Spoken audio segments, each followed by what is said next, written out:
हात घेतात शेणात वगैरे मला घाण वाटलं होतं. नुसतं माणसामध्ये असतं. शेण आकाश साहेब मला एक सांगा, तुम्ही हे जे मशीन घेतल्या का घेतलंय?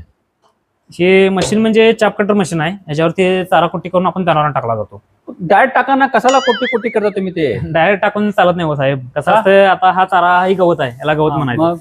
हे गवत कसं आहे, जनावर इझिली खाऊ शकते. हम्म. पण यामध्ये आपण जनावरांच्या चाऱ्यामध्ये ऊस वापरतो. हा हा. ऊस वापरला असतो, हत्ती गवत असते, ती खूप निभार असतं. हत्ती गवत म्हणजे मोठे मोठे असतात, ते जनावरांना खाण्यासाठी जास्त एफोर्ट द्यावा लागतो. परंतु एकाला टाकलं की दुसरं ओढतं, पायात घेतात. जनावरांचा चारा अच्छा, ह्यांच्यामध्ये पण असते वडावडी? हा, वडावडी असते त्यांच्यामध्ये पण. कारण मला करून ती खाली पायात घेतात, शेणात वगैरे मला घाण वाटलं होतं. नुसतं माणसामध्ये असते गोष्टी. शेणात घेतात.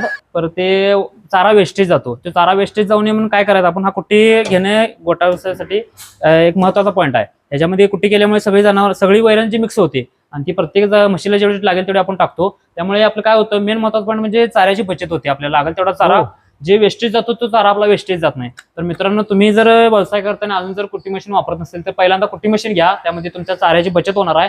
त्यामध्ये तुमच्या इन्कम मध्ये थोडा का नसेल फरक पडणार आहे मित्रांनो. तर अजून पण कुट्टी मशीन घेतल्यानंतर लवकरात लवकर कुट्टी मशीन घ्या. मी तर बाबा उद्याच घेणार आहे.